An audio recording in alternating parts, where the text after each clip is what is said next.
I have buried horses and I have buried men, and I will tell you now that the ground does not care about the difference.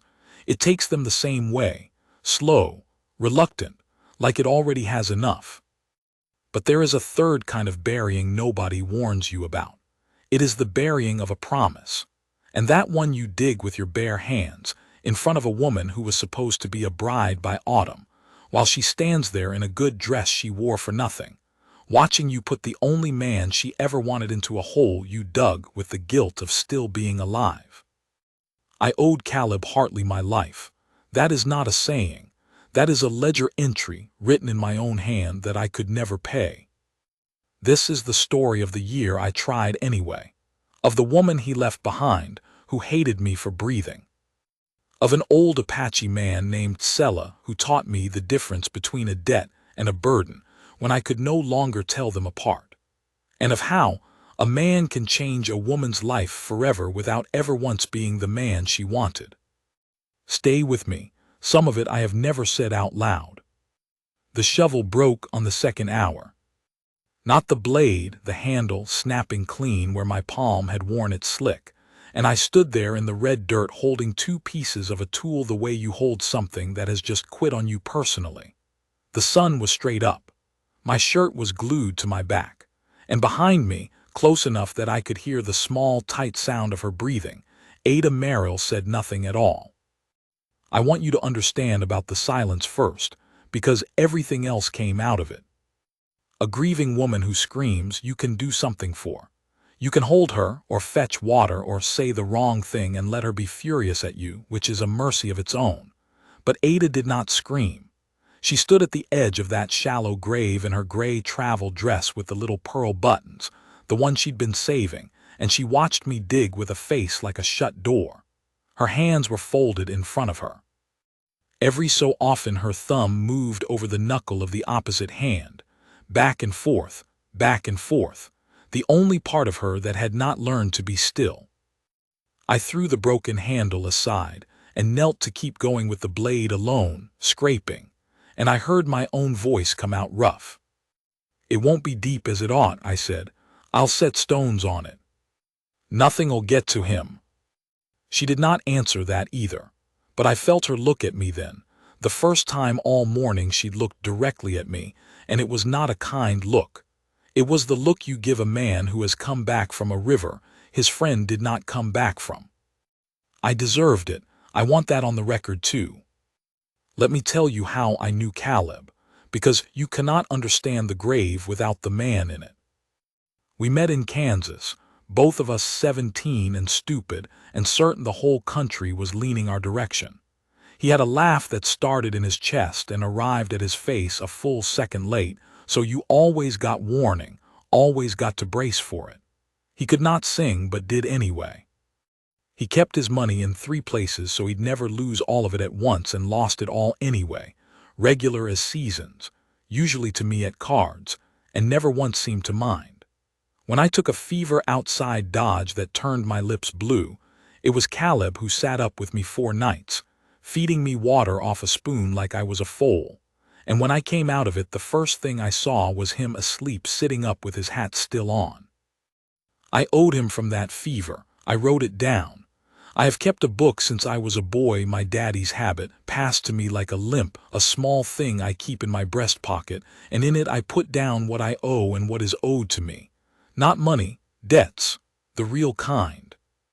A man pulled me from a stampede outside Abilene, and I carried his name in that book 11 years, until I could put a barn roof on his widow's place and cross it out.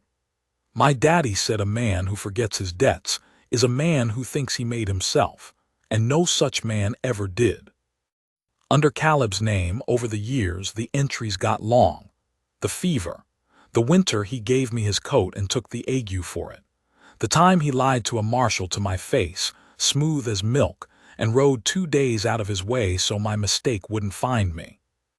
And then this spring, the last entry, the one I wrote the night I buried him, sitting by a fire I don't remember lighting. Caleb Hartley, my life, the Rio at the ford below Bitter Wells March, turned back for me when he had no cause to. Owed in full and forever, no way remaining to pay. You cannot cross out a line like that. There is no coin for it, I have looked. The river is the part I have to tell plain or not at all so. We were pushing 200 head north for a man named Osley who paid late and complained early, and the spring melt had put the Rio up over its banks, brown and fat and moving faster than it looked, the way that water does right before it kills you. Caleb wanted to wait a day. I said we'd lose the light and Osley docking us. I said the ford would hold. I was wrong about the ford and right about nothing, and that is the whole shape of it. My horse, a good gray mare named Juniper, gone now too, went down midway when the bottom dropped out from under her. Cold hit me like a fist. I remember the cattle bawling, a wall of brown noise, and the water pulling my boots one way and my body another, and I remember thinking, very clearly and without much fear, well, this is the bill come due. I had made it to 29 on borrowed time. It seemed almost fair. Then Caleb was there. He was already across. He was safe. He had every reason in God's earth to stay safe, a wedding 6 months off, a good woman waiting, a claim with his name on the deed. And he turned that horse around and came back into the water for me, and he got a hand into my collar and hauled, and he put me up over a snag where I could hold, and the river took him instead. It was quick, that is the only kindness in it. One moment his face, I remember his face, he was not even afraid. He had that look he got right before the laugh. And then the water folded over him, and he was gone downstream, and I was screaming a name into a noise that ate it. We found him 2 days later, 3 miles down, caught in the roots of a cottonwood. He looked asleep.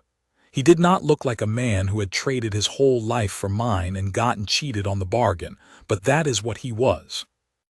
I carried him home across my saddle, and Ada Merrill met me at the gate in her gray dress, and I watched her understand it without a word being said, and I have never in my life wanted so badly to be the one across that saddle instead. So there we were, the grave. I got it done, finally, with a busted shovel in my hands deep enough.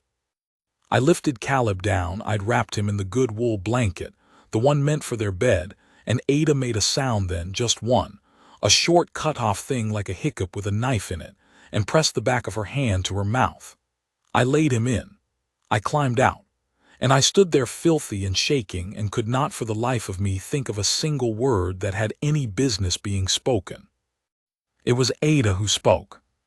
"You should have waited a day," she said. Quiet, not a shout, worse than a shout. He wanted to wait a day, didn't he? It wasn't a question. She knew Caleb. She knew exactly how it had gone. He said wait, and you said no. Yes, I said, because there is a time for softening a thing, and this was not it, and because she had earned the truth if anyone ever had. That's how it went. She nodded slowly, like I'd confirmed a sum she'd already added twice. Then she picked up a handful of red dirt herself and threw it down into the grave, hard, and turned and walked back toward the little sod house that was supposed to be hers and Caleb's, and did not look back, and did not cry where I could see it. I filled the grave alone.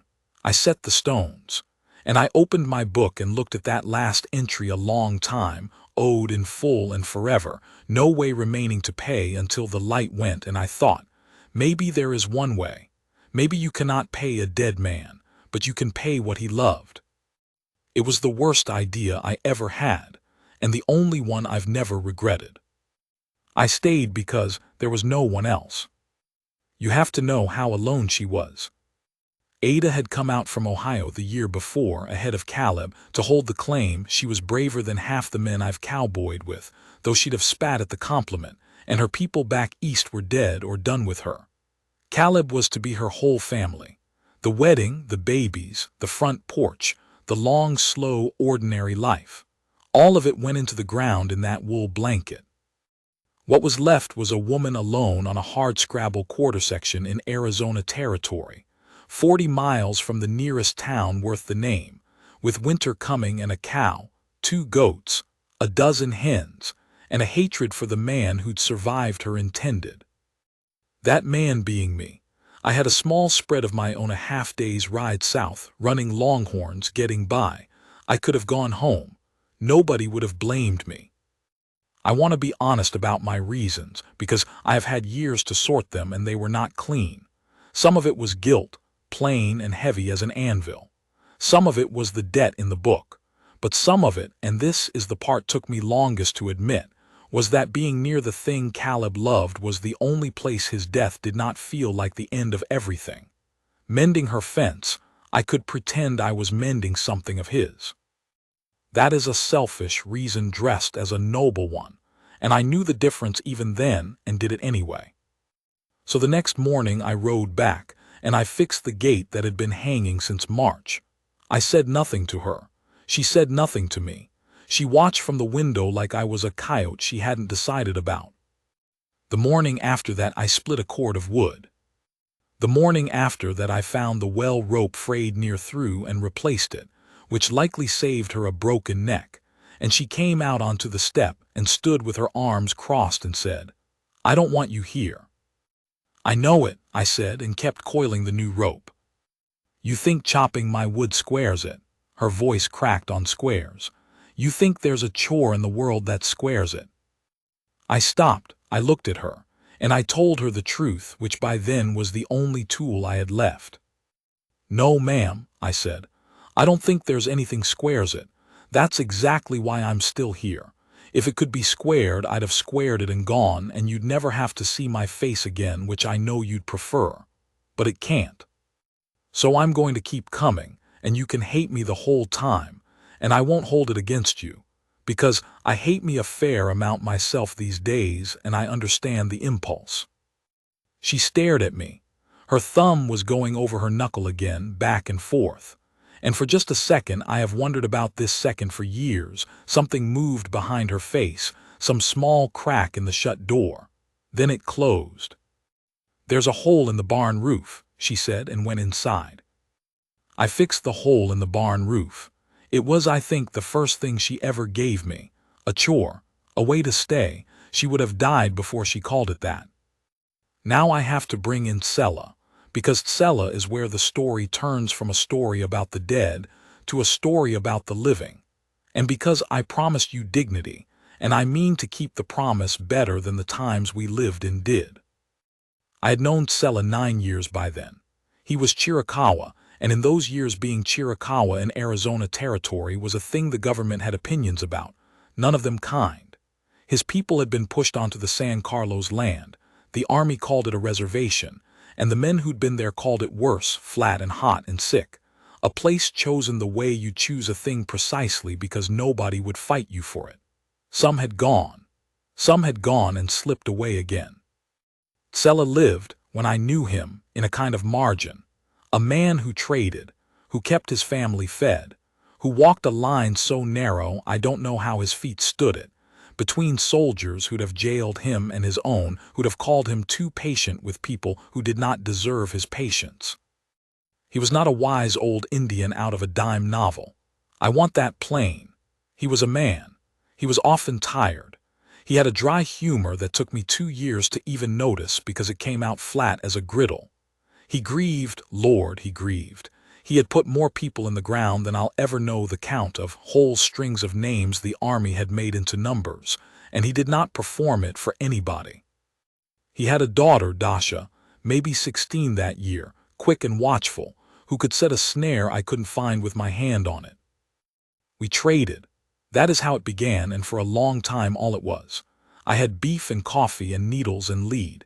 He had things I could not make and knowledge I did not have, where the water hid in a dry year, how to read a sky that was lying to me, which plants would break a fever and which would break a man. We were careful with each other the way 2 honest men are careful across a fence a whole country has built between them. But over 9 years careful can wear into something else. He had once ridden 2 days to warn me off a canyon where rustlers were laying for me. I had once hidden his family in my root cellar for a night while a patrol went by that had no legal business with him but would have found some. Neither of us wrote it in a book. Some debts you carry in the body. 3 days after I buried Caleb, Sella came to my south spread while I was there fetching supplies to haul back to Ada's, and he took one look at me and set down the bundle he was carrying and said, in the flat, careful English he used with me. Somebody died on you. Not did somebody die. He could see the death on me like dust. My friend, I said, the river. And then, because he was one of maybe 2 people alive I did not have to be a whole man in front of, he went back for me. Water took him instead of me. He was going to be married. Tsela was quiet a while. He did not tell me it was not my fault, which I was grateful for, because it was, and a man telling you otherwise only proves he wasn't listening. Instead he said something I did not understand for a long time. A life given is not a debt, he said. You are trying to pay it. I can see the paying on you too. It will eat you and it will not empty. That kind of gift you do not pay it back. He looked off toward the north, toward the land they'd been herded onto, toward however many of his own had given him their lives on the way. You carry it forward, to someone who has nothing. That is the only place it goes. I did not have the sense yet to hear it. I nodded like a man nods at a thing he means to think about later and never does. But it went into me anyway, the way water goes into ground that swears it's too hard to take any. Carry it forward, to someone who has nothing. I thought I was going to Ada's to pay Caleb. It took me the better part of a year and a great deal of pain to understand I had it backwards. Winter came early and mean that year. The first hard freeze caught Ada's woodpile short. She'd been too proud to tell me it was short, and I'd been too careful to check. And I rode up on a gray morning to find her out behind the sod house in the wind, trying to split a green log with an axe too heavy for her breath tearing out in white rags, her hands cracked and bleeding at the knuckles where the cold had split them. She would not stop when she saw me. That was Ada Hole right there. She swung again, missed the split, buried the axe head in the dirt, and stood there heaving, and when I got down and reached for the handle she stepped in front of it. I can do it, she said. Her lips were near blue. I know you can, I said. I've watched you do near everything. Let me do this one so you can go warm your hands before you lose a finger, and you can hate me from inside where it's warm. She didn't laugh. Ada didn't laugh for a long time yet. But she let go of the axe and she went in, and that was something. I split wood till dark. I hauled it and stacked it against the north wall where it would break the wind. And when it was done and full night and too cold to ride home, she opened the door not wide, just enough, and said, "There's coffee. You'll freeze on that horse." I ate at Caleb's table for the first time that night. His chair was there. Neither of us sat in it. We ate cornbread and beans in a silence that had gone from a wall to a thing we were both just quiet inside of, and when I got up to go sleep in the barn she said, low, not looking at me, "He talked about you all the time in his letters, Eli this, Eli that." Her jaw worked. "I hated you before I ever met you a little. He loved you more than he loved." She stopped, started over. "I couldn't understand it. Then you brought him home over your saddle and I hated you complete. And now you keep chopping my wood." She finally looked up and her eyes were wet and furious about being wet. "I don't know what to do with you. I don't have a place to put you." "You don't have to have one," I said. "I'm not asking for a place. I'm just asking to be let close enough to be some use. That's all." She nodded, wiped her eyes hard with the heel of her hand, angry at them. And she said something then that I have kept longer than almost anything anyone has ever said to me. "He'd have done this for me," she said. "If it was you in the ground and me alone, he'd have come every day and chopped the wood and taken the hate and never asked for a place." Her voice went to almost nothing. "You're doing it for him, I know that.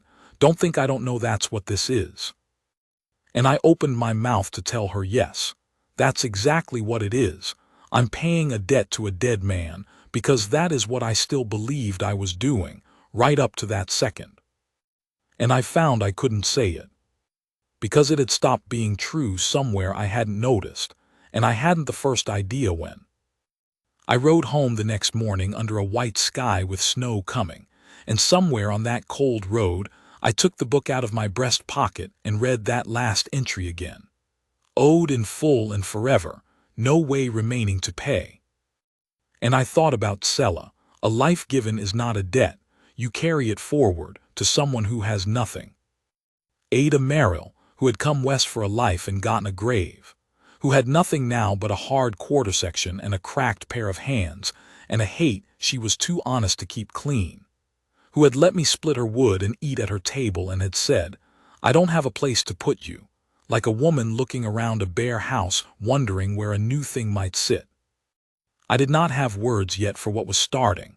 I was too dull, or too guilty, or too busy grieving my friend to notice I had begun, very slowly and against every rule I'd set myself, to grieve for her instead of at myself, to watch for her the way you watch weather, to carry, without meaning to, a thing forward that could not be carried back. I put the book away, the snow started. And ahead of me the road went white and quiet and I could not see the end of it, which is the truest thing I can tell you about that whole year, because I could not see the end of any of it, not what she'd become, not what I'd become, not the thing that Sella and his daughter would ask of us both come spring that would cost more than either of us had, and change her life, and mine, in a direction neither one of us. The knock came at the barn door 2 hours before dawn, and I knew before I was awake that it was wrong, because Sella did not knock. 9 years I'd known that man and he had never once announced himself. He appeared. You'd look up from a fire and he'd be at the edge of it, having crossed 40 yards of open ground while you'd have sworn you were watching. It was not a trick. It was a lifetime of a country trying to kill him, teaching him how not to be found. So when Knuckles hit wood soft, 3 times, then stopping, I was off the straw and had my boots half on before my mind had finished waking, because Atsella who knocked was Atsella who was making sure a rifle didn't go off on the wrong side of a door. I'd been sleeping in Ada's barn most nights by then. The snow had made the half-day ride to my own spread a whole-day misery, and my longhorns were being seen to by a hand named Ortiz I trusted more than I trusted myself, and the plain fact was I did not like leaving her alone up here with the drifts as high as they'd got. She had stopped pretending she wanted me gone. She had not started pretending she wanted me there. We lived in the country between, which by January had its own strange comfort. I opened the barn door onto a knife of cold in Sella's face, and behind it in the dark, 3 more faces I did not know, and one I did, his daughter Dasha, holding something wrapped against her chest that I took at first for a bundle of hides. It was a child, maybe 2 years old, not moving right. "I have no one else close," Sella said. His English came out fast, which I had never heard. "The others turned us off. I do not blame them, but you—" He stopped. He looked at me and I watched him decide to spend a thing between us he had never spent before. "I am asking." Here is what I understood in pieces, standing there letting the heat out of the barn. The child was Dasha's sister's boy.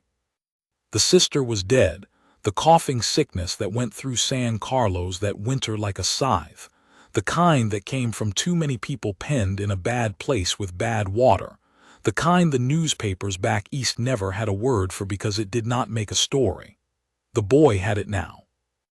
And a patrol had been through, and there had been trouble, a young man killed, a thing that had made the whole territory nervous and the army nervous most of all. And now any group of Sella's people moving cross-country was a group the soldiers would stop and question and maybe not let go, sick child or no. So Sella had done the arithmetic that his whole life had been. A sick baby who would die on the reservation for certain. A cross-country flight to kin further out who might take them in, which meant days in the open in the killing cold, which meant a child too weak to survive the journey. Or a barn. A white man's barn, off any road a patrol would ride, with a fire and a roof and a woman I'd told him about once, a widow with a hard mouth and a soft hidden somewhere, who might or might not. He had bet the child's life on might. And the terrible part, the part I have never been able to file cleanly in the book or anywhere else, was that the bet put Ada in it, because it was not my barn, it was hers. And sheltering Chiricahua who'd left the reservation in that year with a soldier freshly dead, that was not a kindness the law would forgive. That was a thing men lost their land over, or worse. I had a choice to make standing in that doorway, and I want to be honest that for 3 or 4 heartbeats I thought about closing it. Not from meanness, from arithmetic of my own. Send them on and Ada stays safe and I keep my hands clean and a baby dies in the snow 40 miles from anyone. Clean hands. There is no such thing. Sella had taught me that with 3 soft knocks. A closed door is a choice too. It just lets you pretend it isn't. Get in, I said. Get in, get warm. I have to wake the lady of the house. It's hers to say, not mine, but get in first. I have gone up that path to Ada's door 100 times, and never with my heart going like it went that night. She met me on the step in a shawl over her nightdress with the old rifle in her hands, because a knock before dawn means one thing on a lonely claim, and I saw her clock the shapes down at the barn and go very still. I told it fast and flat, the way you'd report a fire, the sickness, the dead sister, the dead soldier, the patrol, the child, what it would mean if the wrong men rode up and found them here, what it would mean if we sent them on. I did not tell her what to do. I had made up my mind never to tell that woman what to do, having learned early it only made her do the opposite out of principle. I laid it in front of her the way you'd lay tools on a cloth, and I watched her face in the doorway light. How sick, she said. Bad, the boy, Dasha's carrying him. How old? 2. Thereabouts. Something happened in her face then that I did not have the history to read at the time. Her hand went flat against her own stomach, just for a second and away. I found out later, much later, and not from her, that she and Caleb had lost a first one back in Ohio, before she ever came west, that she had come to this country in part to get away from a small grave. I did not know that on the step. I only saw her hand move, and her mouth change, and her decision arrive before she'd said a word, the way weather arrives before the first drop. Bring them in the house, she said. The barn's too cold for a sick baby. Bring them to the fire. Ada, I had to say it, you understand what it is you're taking on. If a patrol comes. I understand it better than you do, she said, sharp, because it's my land they'd take and my neck they'd stretch, so don't stand there telling me the price of a thing I already added. She stepped back to let the cold in. You think I don't know what it is to be someplace you're not wanted with everything you love dying and have a door open that didn't have to. Her voice caught and she mastered it, furious as ever at her own softness. You opened one on me in the snow with an axe. Bring them in, Eli. Stop talking and bring them in. It was, I believe, the first time she'd said my name to my face. Not you, Eli, I have not forgotten it. So a widow from Ohio and a broken cowboy and a Chiricahua man the government wanted, and his daughter, and 2 others whose names I'll keep, spent the deep of that winter in a 1-room sod house on a claim in Arizona territory, and a sick baby fought for his life on a pallet by the fire. And I learned more about who Ada Merrill was in those weeks than in all the months of chopping her wood. Because she did not sit and pray over that child. She fought for him like she had a stake in it, and now I know she did. An old grief with no grave near enough to tend, poured into a living boy who might yet be saved where hers had not. Sella knew the plant medicine and Dasha knew the making of it, and Ada knew nothing of either and did not pretend to. She did the things she could do. She kept water hot. She kept the fire fed. She held that boy against her own chest through the worst nights, when the fever climbed and he shook and cried a small, dry, cracked crying that got into your teeth, and she walked him and rocked him and sang to him. Hymns, the only songs she had, sung low in a rough alto to a Chiricahua baby who did not know the words, and it did not matter, because a baby knows a heartbeat and a warmth and a voice that has decided not to put him down. I watched Sella watch her. His face gave up very little always, but I had learned to read the little. And what I read, those nights, was a man watching a stranger spend herself on his kin without being asked, and not knowing where to put it, the way you don't know where to put a kindness from a people who have mostly brought you grief. Once low by the door where I was keeping watch on the white dark, he said to me, "Your friend in the river, the one you cannot pay." He nodded toward Ada, walking the fevered boy in slow circles behind us. "You brought it here without knowing. This is the carrying forward. This is where it goes. I didn't bring it, I said. You did, you knocked. I knocked because you told me once about a woman with a hard mouth and a soft she was ashamed of. He almost smiled. It was the closest I ever saw him to it. A man does not describe a woman that carefully unless he is already carrying her somewhere in himself. You did not know it either. You are both very stupid about your own hearts, you and her. It is almost restful to watch. I didn't answer that. There wasn't an answer that wasn't a confession, and I wasn't ready to make it, not even to him, not even in the dark. The fever broke on the 9th night. I want to tell it small because it was small, the way the biggest things usually are. There was no lightning. The boy just quieted. The shaking stopped somewhere in the black hours, and his breathing changed, went from a dry rattling scrape to something slower and deeper and whole. And Dasha, who had not truly slept in days, put her hand flat on his little chest and felt it and made a sound I won't try to spell. A sound with a whole family's worth of fear going out of it at once. And Ada, holding him, closed her eyes and pressed her lips to the top of that boy's hot damp head and stayed like that a long moment. And when she lifted her face it was wet and she did not hide it, did not scrub at her eyes furious this time, just let it be seen. First time. Sela said something to Dasha in their own tongue, quiet. Dasha translated it, her voice unsteady. My father says the boy's name is Closen. It means something like the wind before rain. He says now you have held him through the worst of the wind. She swallowed. He says you should know his name, because you will not forget him, and he should not be a nameless thing you remember. Ada nodded. She could not speak for a moment. When she did, it was not to Sela or Dasha but down to the boy, the sleeping fever-broke boy against her chest. Closen, she said, trying the shape of it. There now, there Closen, you made it. You stubborn little thing, you made it through. You stubborn little thing, she might have been talking to herself. I think maybe she was. The patrol came 4 days after the fever broke, which is the kind of timing that makes a man wonder if the Almighty writes stories just to see if we'll flinch.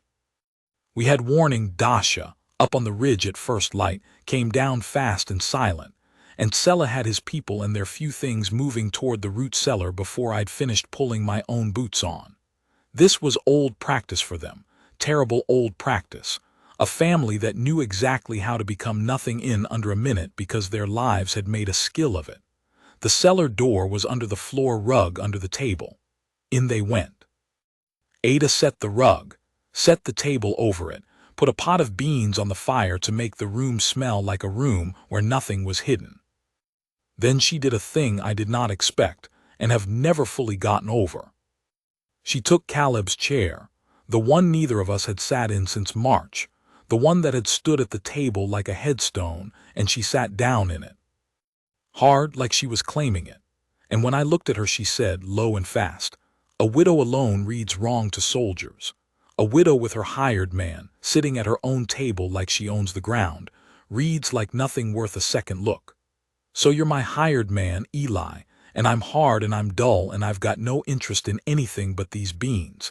And for God's sake let me do the talking, because you've got an honest face and it'll hang us all. 2 soldiers, then a corporal, cold and bored and looking for a young dead man's killers, not for babies. And Ada gave them nothing. She was flat and sour and put upon, a hard widow annoyed at the interruption, and she complained about the winter and the price of coffee, and did I hear the corporal's a nice fresh face out from where, Ohio. She was from Ohio, and by the time she'd talked the poor man's ear numb about Ohio, he wanted nothing on this earth but to be back on his horse. They looked in the barn. They did not look under the rug. They rode north into the white and were gone. Nobody moved for a long count after the hoofbeats died. Then Ada got up from Caleb's chair and let the family up out of the cold dark, and Closen was crying, a good strong healthy annoyed crying now, the crying of a well child who has been kept quiet too long, and she took him up automatic without thinking, jogging him on her hip the way a body remembers even when the mind has tried to forget, and she looked at me over the boy's black hair with a face I had never once seen her wear. She looked for just that moment unguarded. And underneath the guard, when it dropped, there was not the hate I'd braced for all those months. There was something a great deal more frightening than hate. There was a woman who had discovered she could still hold a living thing and want to keep it safe. There was somebody who had decided, without permission from her grief, to be alive again. That night the danger passed. The family bedded down. Tsella and I stood out under a hard, cold, clean sky full of more stars than a man has any use for, and he said his goodbyes early, because they'd move on at first light now that the patrol had come and gone and wouldn't likely come again soon. "We go to my wife's people past the mountains," he said. "It is far, but the boy is strong enough now. Before he was not. Now he is." He let that sit, giving Ada the credit without saying her name, which was his way. "That is her doing, and yours for the door and the dead man's for the river." He looked at me sidelong. "A life given is not a debt. You did not believe me in the summer. Do you believe me now?" I thought about it. I owed him a true answer. "I believe you that it can't be paid back," I said. "I believe you it only goes forward. I felt it go forward these weeks, I did." I stopped, made myself say the harder half. "But I don't think it lets you off, Tsella. Caleb's still in that ground because of a call I made. Closing breathing don't undo that. Carrying it forward don't square it back." Tsella was quiet. Then he said the thing I have carried longer than anything the book ever held. "No," he agreed. "It does not square. You are right, and the ones who tell you it squares are lying to make you feel better, and a man who lies to make you feel better does not respect your grief." He pulled his blanket closer. "But listen, you think the weight is a punishment. It is not a punishment. It is a rope. The dead tie it to you, and you think it holds you down in the ground with them where you feel you belong." He nodded toward the sod house, toward the low glow of the window, toward the woman inside. "But a rope can also pull. You have been letting it hold you down all winter. Tonight I watched it start to pull you somewhere. Do not cut it. Let it pull." Then he did the thing he'd never done in 9 years. He put his hand on my shoulder once and left it a moment and took it away. And in the morning they were gone, no goodbye, the appearing done in reverse, just an empty root cellar and a swept-clean corner, and on the table a small thing left behind on purpose. A snare Dasha had made, the tight, clever kind I could never manage, coiled neat as a promise. For Ada. She understood it when she found it. She kept it on a nail by the door for years, that snare, and would not say why, and did not have to. I should tell you the winter got worse before it got kind, because that is how that country worked, and I promised you no lies to make you feel better either. There was a blizzard in February that near finished us. 3 days the wind screamed, and the snow came sideways, and the world shrank to the 4 sod walls and the fire, and we lost a goat and half the hens, and came closer to losing more than that. We ate through the stores faster than the winter emptied. There was a stretch in late February where I watched Ada put the last of the flour into a thin gravy and stretch it with melted snow and salt, and serve it up like it was Sunday dinner, and neither of us said how thin it was, and I lay awake that night doing sums in my book that would not come out no matter how I worked them, and understood that if the thaw came late, we were both in real trouble. But the thing that broke in that blizzard was not us. It was the last of the wall between us. 3 days in a room the size of a wagon bed will do it. There is no room to hate a man politely in a space that small. You learn how he takes his coffee, and how he sits with his grief, and that he talks in his sleep, saying a dead friend's name, and that he'll give you the last of the good blanket and take the drafty side without making a show of it, and then lie about being warm enough. And she learned all that of me, and I learned her, that she hummed without knowing it when she worked, always the same 3 notes, that her hand still went for Caleb's chair to steady herself, and then remembered and chose the table instead. That under the hard mouth was not softness exactly, but something better and rarer, a stubborn, ferocious tenderness she guarded like the last coal in a dead fire, because she'd learned the hard way what it cost to let it be seen and lost. On the second night of the blizzard, in the roar of it, she said out of the dark, not looking at me, both of us pretending to be asleep, "I don't hate you anymore. I want you to know that. I've been trying to keep hating you because it was simpler and I can't, and I'm not sorry exactly, but I wanted you to know it stopped. A long silence wind. I don't know what's under it. I'm afraid to look. Every good thing I've had, this country's taken. I can't put another good thing out where it can take it. I don't have another one in me to lose, Eli, I don't. I lay there in the dark with my heart going and Caleb's name somewhere in my chest and Sella's voice saying, let it pull. And I said the only true thing I had. Then we won't call it anything, I said. We won't put it out anywhere. We'll just keep the fire going and get to spring. That's all we have to do tonight, get to spring. I heard her breathe out slow. Get to spring, she said. And we did. But spring, when it came, did not bring the ease I'd promised us in the dark. Spring brought the thaw, and the thaw brought a rider up the muddy track with a letter in an oilcloth wrap, and a look on his face like a man who does not want to be the one delivering it. A letter from a land office in the territorial seat, with Caleb Hartley's name on the claim and Caleb Hartley 3 seasons in the ground, and a question in it that neither Ada nor I had let ourselves say out loud all winter long, the question of whose this land even was now. And by what right a dead man's widow that never was, and the friend who'd killed him could keep standing on it, and what the law would want in exchange to let them. The land office wanted a husband. That was the whole ugly heart of it. Once I'd read the letter 3 times and ridden 2 days to the territorial seat and stood hat in hand before a clerk who would not meet my eyes. The claim was proved up under Caleb Hartley's name. Caleb Hartley was dead. Ada Merrill had been his intended, not his wife. No license had been signed because he drowned 6 months before the date, and in the eyes of the law an intended is nothing, less than nothing. A woman who kept house for a dead man's dream and had no paper to show for a year of her own sweat. The clerk laid it out flat, almost kind about it, the way a man is kind when he's telling you a thing he's told 100 others. A single woman could file a claim of her own, yes, technically, in that territory in that year, but not this one, not proved under another's name, not with a soldier freshly dead in the district and every land decision suddenly running through an army that had opinions about who ought to hold ground near a reservation. There was a way to keep it. There was one way, if she married, if a man's name went on the paper. Then it was a family's claim, and a family's claim was a thing the law knew how to leave alone. Or she sells the improvement for what she can get, the clerk said, shuffling to the next thing on his desk, done with me, and moves on. Plenty of widows do. It's not the worst outcome.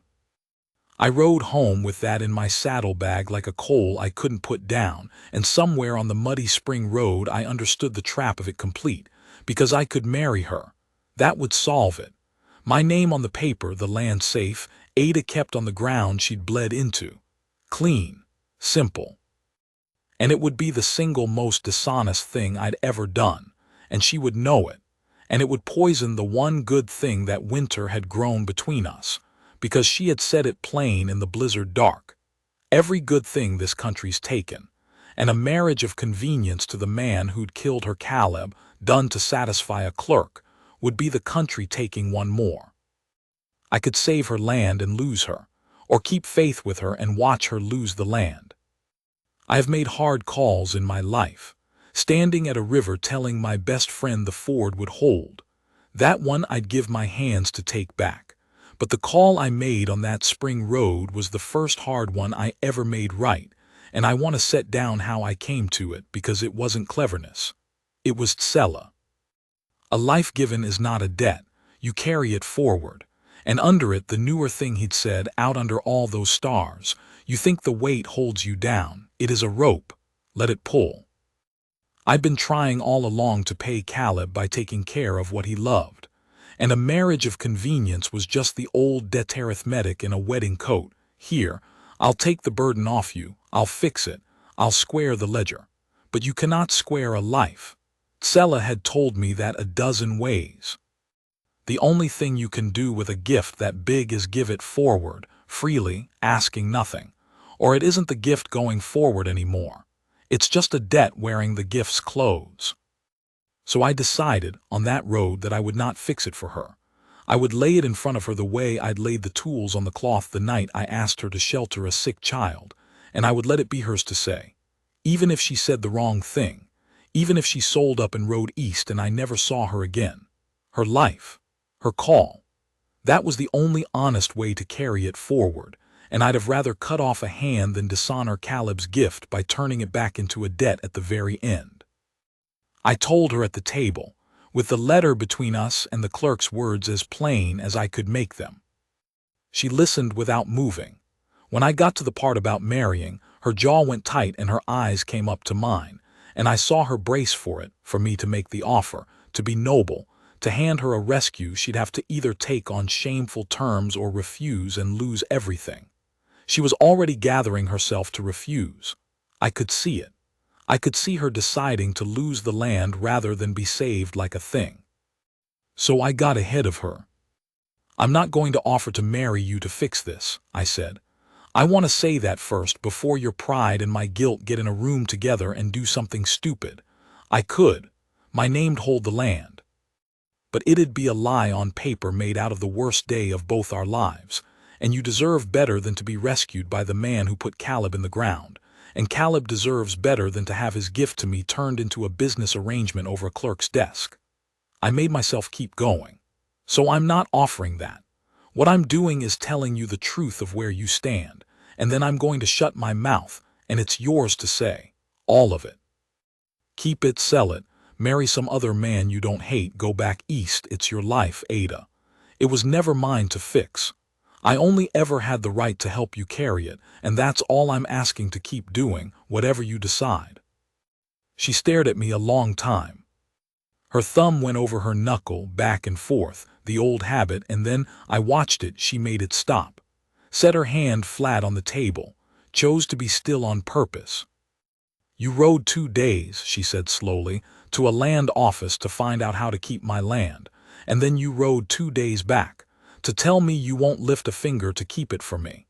Her voice was strange. "That's the finger, Eli, that right there. That's you keeping it for me and calling it the opposite." I didn't follow. I said so. "You gave it back to me," she said. "The deciding. Do you know how long it's been since anyone let me decide anything? Caleb decided we'd come west.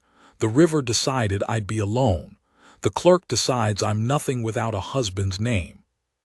And you, the one man with every reason to want to fix me into something manageable, you rode 4 days to hand me my own life back and say it's yours." Her eyes had gone bright. "You think that's not lifting a finger? That's the only thing anyone's done for me in 2 years that didn't cost me a piece of myself to accept." She sold the land. I'll tell it plain because she'd want it plain.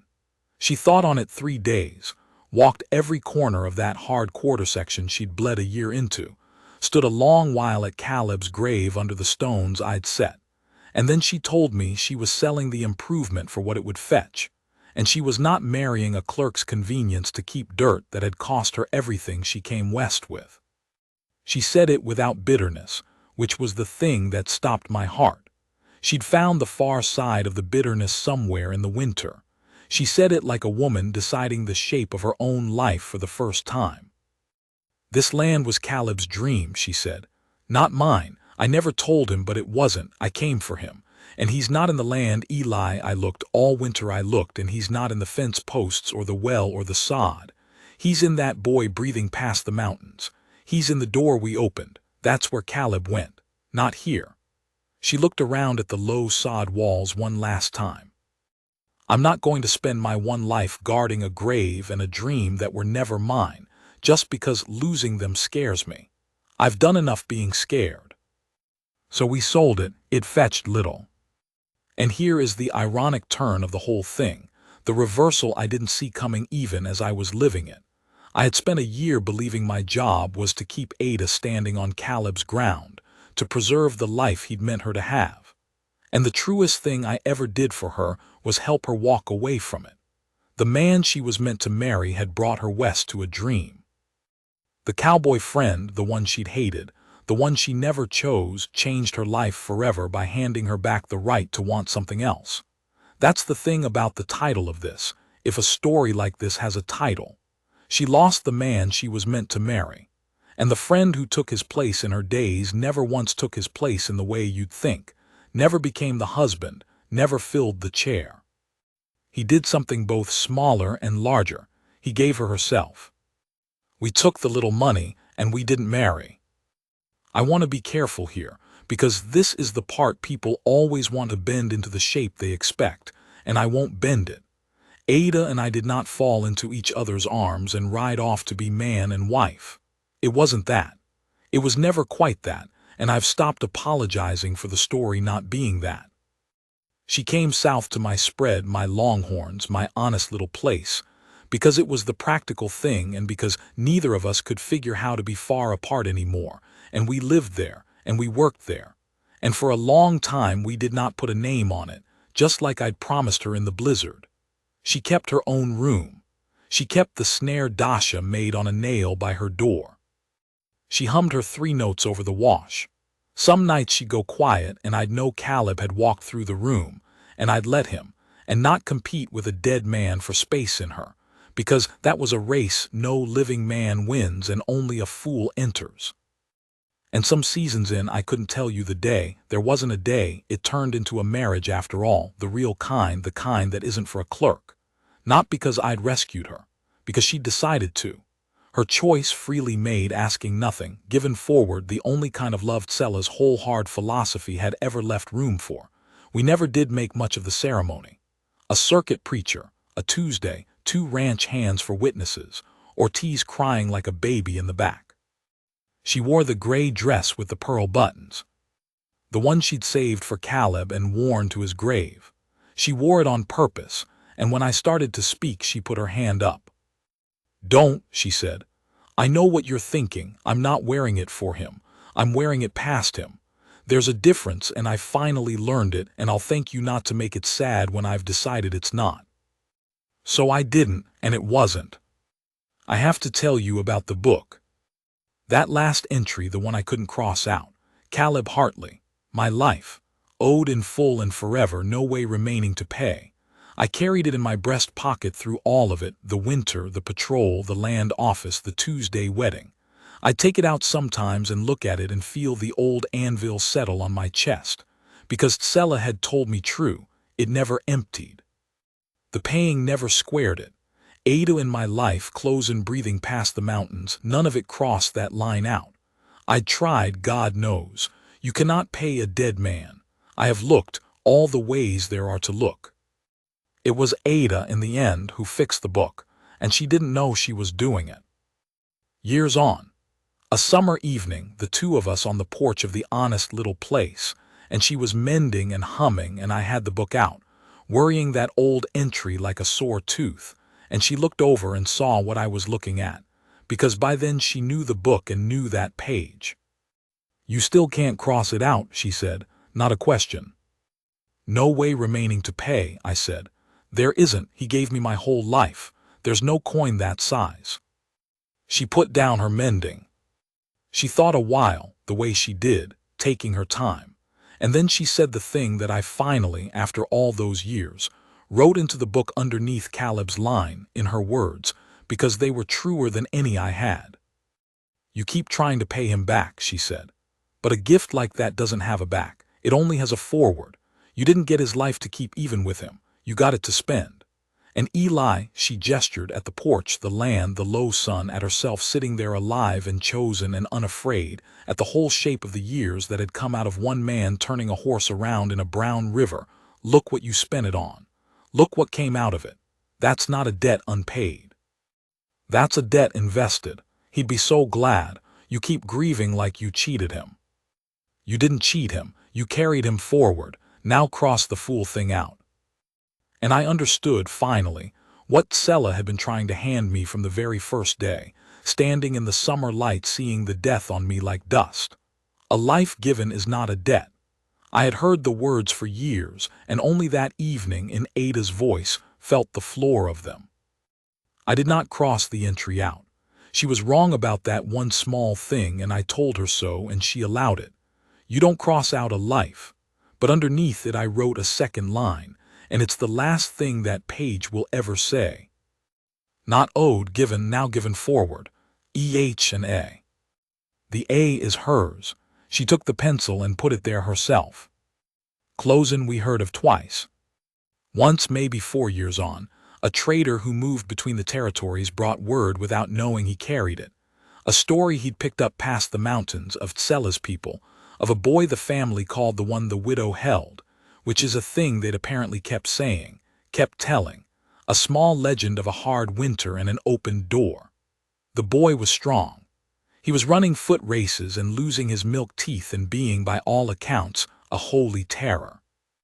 Ada made the trader tell it 3 times and paid him in coffee for the 3rd. The 2nd time was the last. A rider came through years after that, older, quiet, and I knew him before he spoke because he had Tsella's way of appearing at the edge of a thing. It was a cousin of Dasha's. He'd come out of his way to bring us word because Tsella had asked him to before, while there was still a before. Tsella was gone. The lung sickness, in the end the same slow sigh that had come for so many of his, that the reservation bred like the flat bad place it was. He died past the mountains among his wife's people, which the cousin said gently was as good a dying as their years allowed a man, in the open, among kin, in country the army had for once forgotten to want. He'd left a message. The cousin had carried it a long way to give it whole. He said to tell the cowboy who keeps the book, the cousin said, and I felt Ada's hand find mine, that the rope pulled you where it should. He said he watched it start that winter, and he wondered a long time if you would let it, and the last thing he wanted known was that you did.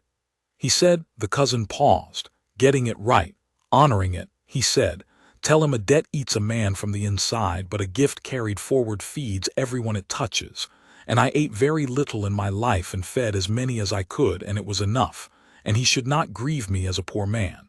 Tell him I was not a poor man. Ada was crying without any shame in it, the way she'd finally learned to. And I stood there in the yard of my honest little place, a man who'd been given a life at a river and had spent 30 years and better learning how to spend it.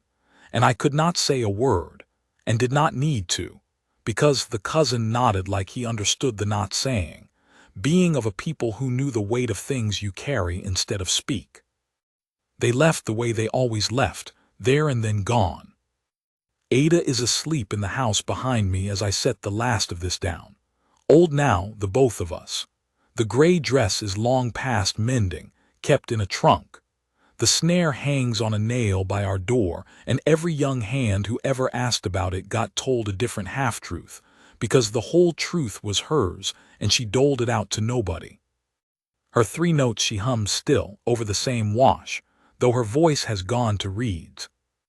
She lost the man she was meant to marry. I have never once pretended I was him, or better than him, or a fair trade for him. He pulled me out of a river with the last strength of a life he decided, in a half a second, to spend on me, and I have been trying to be worth that half a second every day since. I was not the love of her life. Caleb was. She'd tell you so plain, and it never once cost me, because a heart's not a claim with one name on the deed. But I changed her life forever, the way a friend can and a husband sometimes can't, not by giving her a new love to replace the old, but by handing her back the right to build a life at all, on ground of her own choosing, out from under a grave and a dream that were never hers to guard. That's the only rescue worth a damn, not the kind that keeps a woman standing where you think she ought, the kind that lets her walk. I have buried horses and I have buried men and a promise once with my bare hands, and I have learned the one thing worth the burying of all of it, which is this: you cannot pay a life back. You were never meant to. You take it and you carry it, and you spend it forward on whoever's got nothing, and you do not keep the ledger even, because a life kept even is a life that never went anywhere. The book's near full now. 1 page left maybe. I don't expect I'll need it. Everything owed has been.